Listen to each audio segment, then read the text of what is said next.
Crédit à la balagnos, mais info la journée peuple pour la peuple, tout fond bassin, on a besoin pour la côté Sabino Ndenge, chef de l'État, Félix-Antoine Tshisekedi Tshilombo, assista qui mardi 14 octobre, na pourquoi na victoire ya RDC, Liboto ya Soudan, na stade de martyr de la Pentecôte, pour la compte, ya ba éliminatoire, ya Coupe du Monde 2026. Eritima Pidem reportage. Na soirée ya mardi, président Félix Tshisekedi, à Zalaki na stade de martyr ya Pentecôte, victoire ya Balépoire ya football ya République démocratique du Congo, na ba crocodile ya Soudan, et Zalaki na ambi à 0. Na cadre ya dernière journée ya ba éliminatoire ya mondial 2026. Na présence ya chef ya l'État, na stade ba fof congolais, ba bataillé, ba disposa ki ba crocodile ya Nil, puis ba espérer na dernière chance ya qualification barragiste. Na attaque ba plasaki allié congolais Théo Bongonda alonga ki dernier rempart soudanais na frappe moko kitoko. Équipe nationale ya RDC ezo figuré parmi ba barragistes ya continent africain oyo bako affronter Maroc na mois ya novembre na première étape ya ba barrage. Na terme ya match président ya République azalaki na esengo ndenge ba léopard balongaki pe akitaki tina vestiaire ya ba congolais pour na ko féliciter pe ko encourager bango pour na suite ya ba éliminatoire. Kaka le même mardi 14 octobre, chef de l'État a traversé qui vive droite ya Fleuve Congo pour na quoi assister na matanga ya Alain Roger Koumou Obambi proche parent ya président Denis Sassou Nguesso. Encore une fois de plus, héritier Mapindé. Chef de l'État Félix-Antoine Tshisekedi Tshilombo a traversé qui rive droite ya fleuve Congo a komaki na ville ya Brazzaville na République du Congo et pa wapi akenda ki ko participer na matanga ya fait Alain Roger Koumou Obambi oyo azali proche parent ya président Denis Sassou Nguesso, opérateur économique oyo ya Renault, pe président directeur général ya société Oil Trading Engineer et pe membre ya famille présidentielle a perdaki vie na ye le 25 septembre et uti koleka na ba circonstance moko ya malongate bo simba pe boye ba ke présence ya chef de l'État Félix-Antoine Tshisekedi Tshilombo pene ya homologue na ye Denis Sassou Nguesso ezali kotalisa ba lien ya amitié pe ya bondeko oyo ezalaka tango nyonso entre République démocratique du Congo et Longona République du Congo tango nyonso moninga soki azwi problème oyo ezwami na Congo Brazzaville et touchaka directement ba Congolais ya RDC pe oyo emonani na RDC et touchaka directement ba Congolais ya Brazzaville na tina wana chef de l'État Félix-Antoine Tshisekedi Tshilombo akomaki lokola moninga malamu pona ko partager moment oyo ya mawa pe ya pasi et komeli bana ya Congo Brazzaville pe président Denis Sassou Nguesso oyo a perdre moko ya ba membre ya libota na ye. Première édition, il y a forum économique d'investissement entre RDC et États-Unis d'Amérique. Fongomaki mardi 14 octobre na Washington, délégation ya RDC et Kamamaki na Premier ministre Judith Suminwa Tuluka. Nathalie Kaila, reportage. Première édition, il y a forum, Yamakambo, Italie, économie, paix et investissement entre RDC, République démocratique du Congo, na États-Unis d'Amérique, et Fungwamaki, mardi et Uti Koleka, na capitale américaine. Et Zalibongo, délégation moko ya munene, ya gouvernement, ya République démocratique du Congo, et Zaliko participer kuna na bokambimi ya Premier ministre Judith Suminwa Tuluka, na discours na ya ouverture, Premier ministre na kombo ya chef de l'État, Félix-Antoine Tshisekedi Tshilombo, atalisaki bien fondé ya ba assise oyo ya Washington forum oyo ezali kotalisa volonté partagée ya ba nation nyonso mibale pona ko bâtir partenariat économique durable. Boye atalisaki lisusu chef ya gouvernement a commis gratitude ya peuple congolais et puis ya président américain Donald Trump pona attention azali kopesa na situation sécuritaire na est ya RDC, engagement en faveur ya retour ya kimia na est pe lisusu na région ya ba Grand Lac, liboso ya ba représentant ya administration américaine, ba chef ya ba entreprise, premier ministre atalisaki occasion pona ko présenter RDC et longo na population na ye oyo oyo ezali estimé na plus de 100 millions d'habitants lokola mboka moko ezali bongo na géographie moko unique pe potentiel naturel exceptionnel pona makambo etali forum oyo ezali pona premier ministre tribune moko privilégié pona ko présenter ba opportunité concrète oyo RDC azali kotalisa na tina wana credo ya gouvernement souminois ezalaka toujours que RDC ekende na destination oyo ekozala sir na mokili ndenge arondaki programme d'action na ye boye premier ministre atalisi ba réforme ya ndenge na ndenge oyo ezali kolobela rationalisation ya parafiscalité digitalisation ya ba procédures administratives en particulier pe création ya ba entreprise révision ya ba principaux code économique pour na aligner législation na ba standard oyo elongo bani premier ministre a invité ki ba investisseurs américains na Kinshasa pour na kokoba dialogue pe ko entamer koluka ko accompagner concrétisation ya ba projet na bango nyonso ya investissement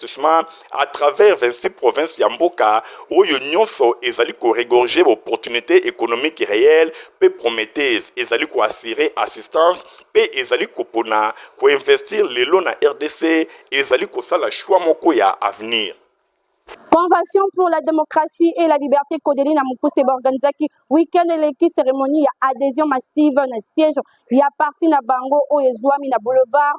Lumumba na commune ya Njili Ladi Lando reportage. Viva viva viva viva viva viva viva.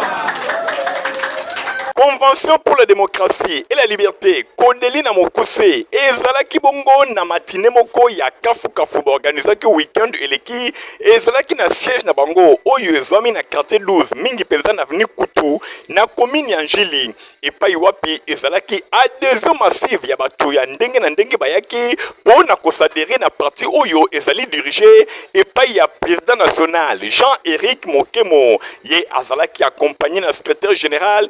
Fort Tusanda na conseiller municipal oyo azala voté na liste ya Kodeli Max Abata nyonso elekaki vraiment kitoko batu ya ndenge na ndenge bayaki kosadere na parti oyo parti cher ya mwana mboka Barthélemy Bochwale oyo azalaka président national akufa depuis 2024 bosimba pe boye bake nyonso elekaki vraiment kitoko bayi nyonso baki kosadere basignaki ba fiche ba remplissaki ba formalité ya ndenge na ndenge pe bayoka ki idéologie ya parti na monoko ya président national Jean-Éric Mokemo oyo ayibisaki bango boye parti na bango Kodeli ezali nini baza na vision nini pona développement ya République démocratique du Congo bosimba pe we bake nyonso elekaki vraiment kitoko baye nyonso bayaki kosadere basepeli na idéologie pe na vision ya parti na bango Kodeli ndenge ezalaki signalé epai ya mwana mboka Jean-Éric Mokemo oyo azali président national ya Kodeli. Kodeli ezali convention pour la démocratie et la liberté. Donc logiquement biso za ba libéraux. Bato ba prôner liberté. Parce que c'est avec la liberté d'entreprise le mboka etongama.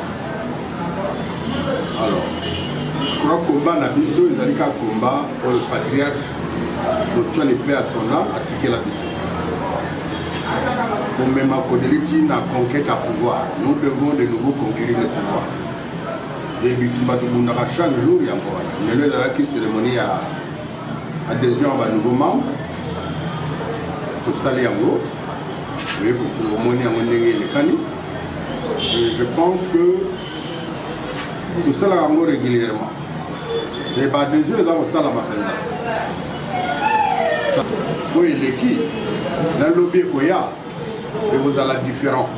Osimba pe bake parti convention pour la démocratie et la liberté Kodeli ezwami na commune ya Njili mingi penza na quartier 12 na avenue Kutu epai wapi bato nyonso balingi kosadere kuna esengeli bokende pamba te Kodeli azali kozela bino bosadere massivement pona ko défendre cause ya République démocratique du Congo na vision oyo etikala epai ya Barthélemy Bochwale oyo azalaka ministre ya affaires sociales pe action humanitaire na République démocratique du Congo.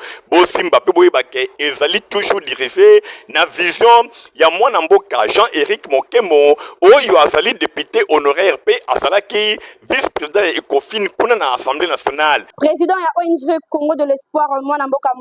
Mao Tweme alansaki pour seleki nouvelle session ya formation gratuite na auto-école coupé couture information pe bongo na bongo Christian Kengebeni.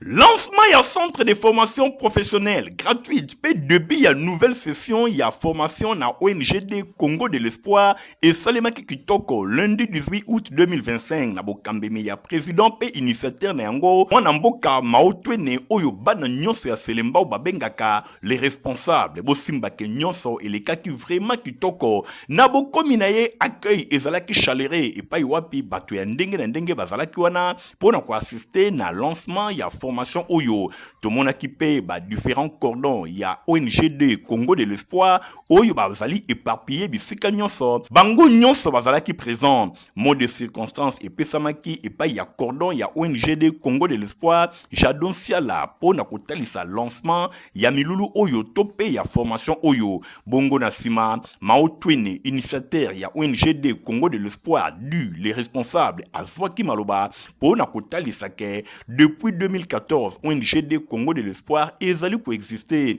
nyonso wana formation oyo pe ezana cadre kaka ya kosunga bilenge kaka ya commune ya Selemba ute kasi ya ville ya Kinshasa mobimba moto nyonso alingi aye kola po akoma utile na société atalisi poleleke vie ya moto ezali kaka kaina bikte kasi ezali mingi penza encadrement professionnel ndenge na bamboka misusu tomoni ezali lo développer ezali suite na formation professionnelle na tina wana ndenge bamboka oyo esengeli RDCP elandanda kisana yango na sima ya mot de circonstance ezalaki bongo visite guidée na bokambemi ya yemoko initiateur Mao Twene elongo na délégation na ye batambolaki na basale nyonso pona kotala ba condition nini bana bakoyekola na ba filière lokola auto-école informatique coupé couture français alphabétisation koyekola kokoma pe kotanga pe lisusu na balangue kuna toza pe na anglais américain pona kobosa na yango te na sima ya visite guidée boyo kaimoko Mao Twene du le responsable numéro 1 ya ONGD Congo de l'espoir ndenge alobi kaka nde balobaka lakisanga koloba mbisi ke opesaka ngai poisson mokolo nyonso tomonaki eza malamu mpona ngai to mpona biso nje Congo de l'espoir to investir sur population na biso e kozwa na bango kobonga na bango koapprendre na bango mpona biso eza fierté tosali yango plusieurs fois na bandeko mosusu oyo bakenda e tomoni fo tokontinue mpe kosala yango na susi ya mibale ya kozala toujours en 100% na vision ya mokonzi ya mboka oyo alakaki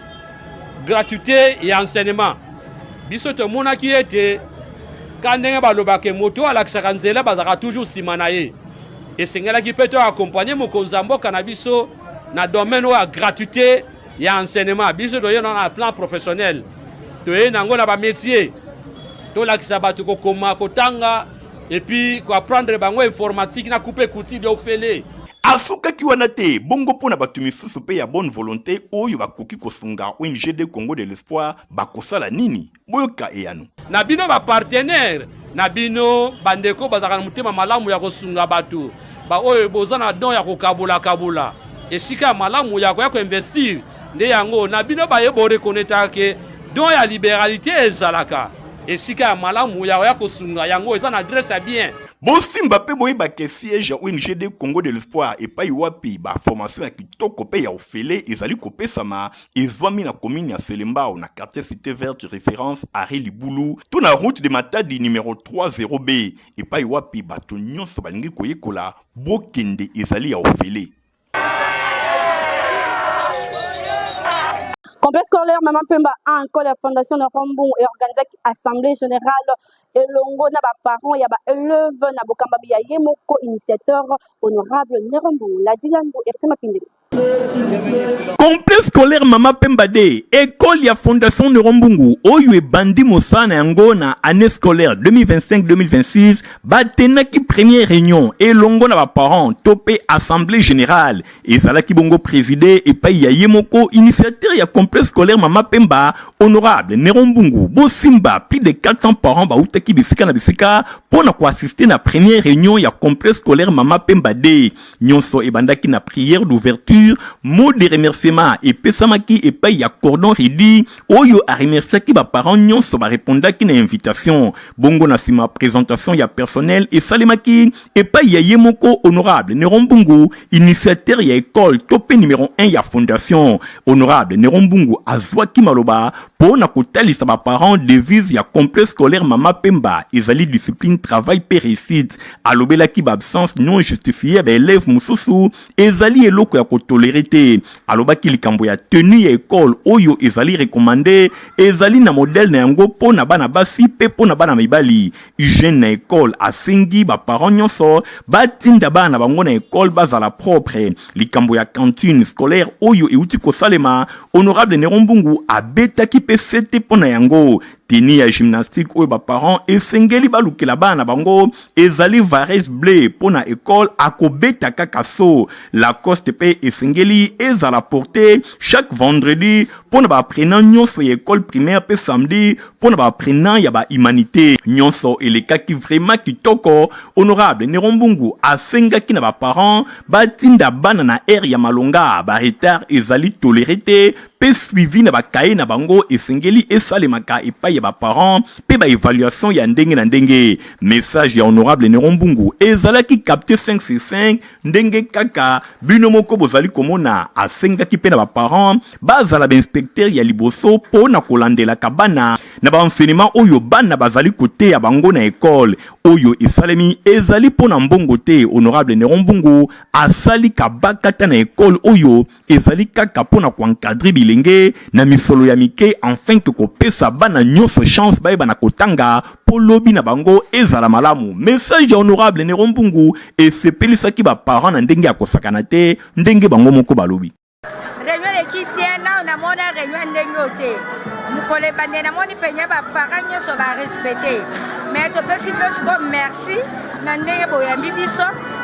Minerval botiango kitoko réunion l'équipe bien en tout cas merci mingi na papa Nerombungu atongeli biso école oyo ezosunga biso mpona bana ebele basali yango te me ya sali yango na kati ya Kisensu merci beaucoup oyo eza première réunion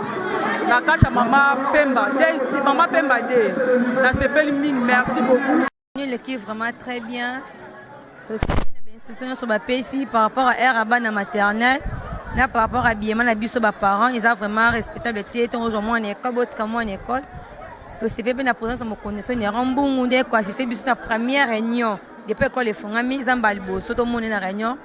to c'est fait makasi par rapport à Minerval a aider biso aza papa moi za muta malamu abone yako tumba biso na ba Minerval mais atie quand même pour moi abordable pour mutu tout à la facilité à foutre la moi na Minerval l'école. Mais du côté frais aussi, en tout cas abordable, tel que moi je suis content, très content vraiment, à raisonner mes parents. De ce côté-là, je félicite l'honorable Nerombungu. Nyonso ezali kotalisa ke honorable Nerombungu azali toujours pene ya ba parents ensemble na ba parents pe ba enseignants voire même ba corps administratif ba ko sala makasi po encadrement ezala toujours ya qualité awa na complexe scolaire Mama Pemba MPD.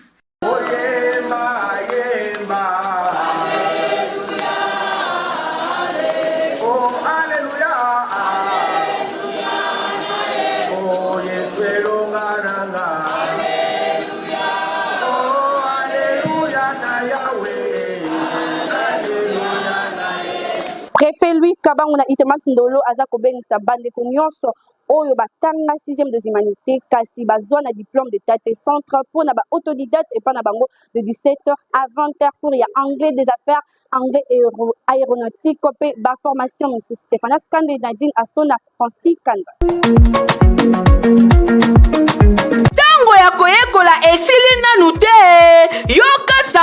oyo na memeli bino bato nyonso oyo botanga déjà 6e des humanités kasi nanu bozwa diplôme d'état te itemat ndolo na ista batie na disposition na bino centre de formation ya ba autodidacte na domaine technique esengeli boyebake adresse eza kaka moko mpona kobima ingénieur ya solosolo itemat ista bazali na baformateur très qualifié na domaine technique nyonso lokola aviation civile mécanique générale électricité générale électronique industrielle radiotransmission et commutation option ya construction pe ezali na pointe mpona baresultat ya baexamen d'état 2024-2025 préfet Kabangu alobaki toyebisa bino ke itemat ndolo ista basalaki 100% awa kutu bapesa bango kombo erataka te de 17h à 20h basali na bango etikalaka très disponible mpona bino ntango ya koyekola esili nano te papa mama osalaka deja na domaine technique kasi nanu ozwa diplôme te leka na babiro ya itemat ista ozwa inscription na yo bokanisi esili tintin préfet Louis Kabangu atie lisusu mpona bino centre de formation technique professionnelle mpona ajustage soudure rebobinage installation panneau solaire photovoltaïque mécanique automobile check automobile diagnostic électronique des automobiles installation bâtiment froid vidéosurveillance électronique embarquée informatique bakisa cours ya anglais classique anglais aéronautique anglais d'affaires pe cours ya français ezali ya korate te formation rapide mpona 45 jours ya pamba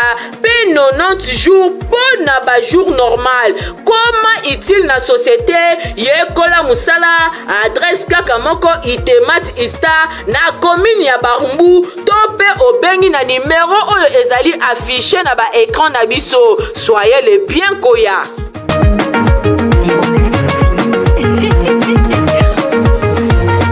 Porte ici fungwami na ISTPK mpona inscription ya année académique 2025-2026 kuta bango na avenue Boudjalo numéro 29 na commune ya Kitambo référence stade de Vélodrome. Nadine Asona. Train ya année académique 2025-2026 est démarré déjà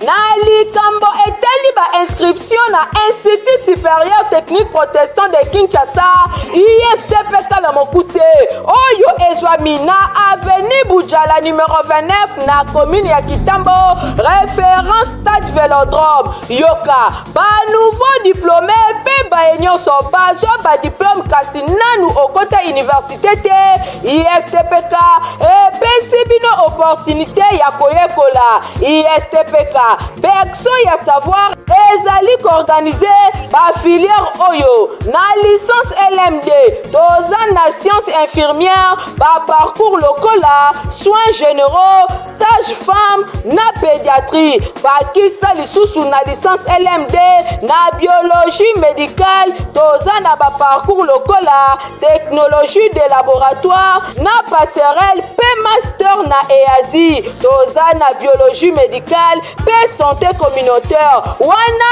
ezali ba filière oyo yo okoyekola po okoma monganga monene ISTPK enseignement ya qualité ezali ya kosamba te o po chaque année ba diplômé nyonso babimaka na ISTPK balukaka bango na ba marché d'emploi ISTPK afongoli ba porte pe azali kozela yo nani akotia tembe na ISTPK bilembo ezali komonana misala ezali koloba qualité ya enseignement ezomonana oyo penza berceau ya savoir ya boye ezala te o tobandi boyoki à ne pas manquer rendez-vous yango yo na ISTPK berceau ya savoir. Quel type de leadership pour la restauration du Congo des thèmes Oyo et qu'on allait exploiter samedi 25 octobre 2025 à 9h30 dans l'église Saint-Précieux Oyo Zouami na avenue Bonga numéro 23 dans le quartier Matongé derrière maison communale Yakagam orateur révérend docteur Nicolas Tongo. Stéphane Scali.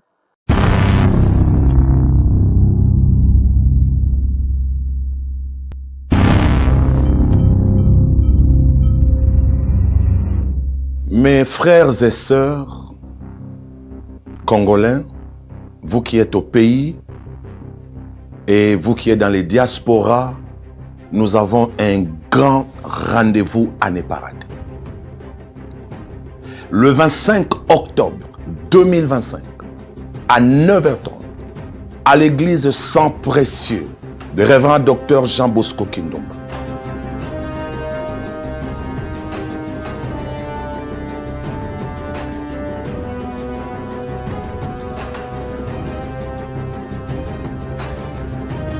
Nous aurons une grande conférence avec cette thématique. Quel type de leadership pour ces temps de crise pour la restauration du Congo?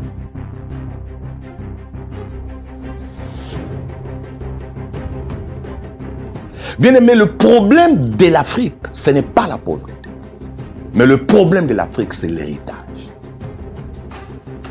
Nous aurons à comprendre beaucoup de secrets d'un leadership du cœur. Parce que nous avons vu le leadership intellectuel qui n'a pas produit des effets. Nous voulons maintenant comprendre un nouveau secret de leadership du cœur qui est capable de reconstruire, capable de bâtir.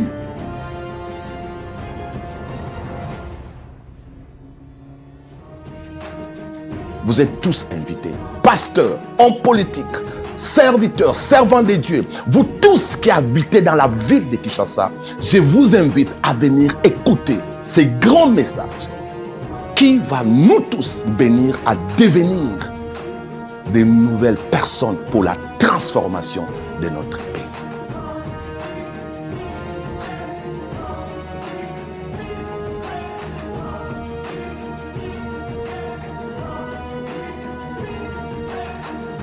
Je répète, le 25 octobre 2025 à 9h30 à l'église Sang Précieux de révérend docteur Jean Bosco Kindomba.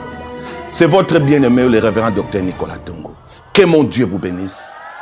Soyez tous au rendez-vous et partagez ce message.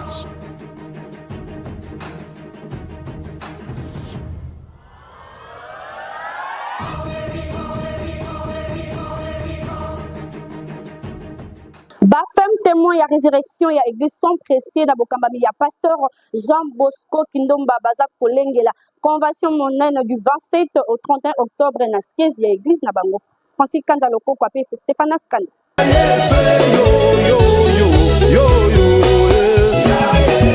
Nazo bengisa ba mama nyonso. Oza mama oyo salaka ezala na gouvernement oza mama ministre. Oza na komba. Soki côté ezo simba mais yeba quelque part kombe ezali. Maman oza femme commerçante, je te dis la vérité, tu as ton combat. Telema oya kozwa victoire. Mama oyo osala kaso oza maka nyonso sa même oza na libala olobi mobala linginga pesa kanga nyonso ezalaki pe na ane na yebisa yo ye mobala lingaki ando ko pesa double portion mais malgré bolingo ya mobali na ye ekokaki yete mais il y a quelque chose qui manquait. Voilà pourquoi je viens koyebisa yo mama yaka na kombo na Yesu yaka pour que ozwa victoire na yo que Dieu nous a donné dès le commencement du monde. Wana ezali appel ya pasteur Animbo Ngonseka, présidente ya ba femme témoin ya résurrection na église Sang Précieux wapi epai révérend pasteur Jean Bosco Kindomba azali bon représentant légal bango bazali kobengisa ba mama pe bilenge basi na grande convention de femmes oyo thème nango ezali femme ton combat et ta victoire, femme ton combat et ta victoire ekobanda du 27 au 31 octobre 2025 à partir de 17h 19h30 na adresse Kakamoko église ya Sang Précieux temple du grand roi oyo ezwami na sima ya maison communale ya Kalamu na Victoire Matonge pendant 5 jours mokoka kolo asopi ngolu na ye epai ya ba orateur oyo révérend pasteur Jean Bosco Kindomba oti ya Milulu pasteur Animbo Ngonseka Kiselae Aninguya Ani Annie Moto, prophétesse Vanel Monka, Bakisa révérente Julie Vanga, pasteur Annie Mbongonguya alobi na yebisa binoke ekozala na moment moko ya makasi ya mabondeli pe ya délivrance. Toutes les femmes dans la vie ont leur combat. Maman combat ezali, mais na yebi que victoire pe ezali na kombo na Yesu Christo. Tu es combattu na ba myome, na ba kisse, na ba maladie belé, mais laisse-moi te dire, tikanga na yebisa yo, maman, victoire est assurée certain. Yango nazo benga ba maman nyonso. Oza na posa victoire, kokende na nganga te, kokende ba sokola yo te, kokende ke yaka na kombo na Yesu. Nzela na mwasi, nzamba pesi biso na nzela ya mwasi, mwasi akoniata serpa. Et bongo bozwa ba chantre de l'Éternel. Le frère Moïse Matuta, frère Christian Mukuna, Maman Enis Manyanga, Yaboye, Jaja Nazanga, et bongo yo, Ozanga Teo, soyez le bien koya. Motiva pezali poto kitoko pona bana bino bazala en bonne santé yo pe mokolo ko tomela yang. Protivap encore et toujours. Oyo mama bituna tuna aye bakate tirero apesa mwana ye bire. Ebe na santé kitoko boye. Ole sakaye nini?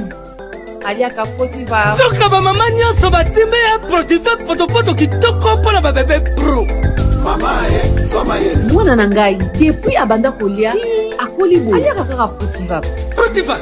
Protéine, vitamine, énergie. Azama yele na classe abela kate alemaka te. Ba maman, félicitations à vos bana. Protivap, facile à digérer et nourrissant. Ezana, protéines, vitamines et énergie. Hey, bébé na yo kitoko ninyo esakaye. Ma ba inga kango, santé kitoko nzoto makasi. Matemi disa, mama de zamana. Sukana mbimbi, aye sukana mbimbi. Protivap, pro bébé pro. Merci la confiance et fidélité vous avez quand l'info linga la journal peuple pour na peuple ceux qui vous s'appelle qui na édition le lobo merci na Igor Tingo qui na sima ya caméra concours rédactionné ya Nathalie Kailapi Nadine Asso na supervisé par héritier mapinde montage et kuma pas ya Fabrice Lundo Bingala bino tokute na mokolezali ko ya au revoir.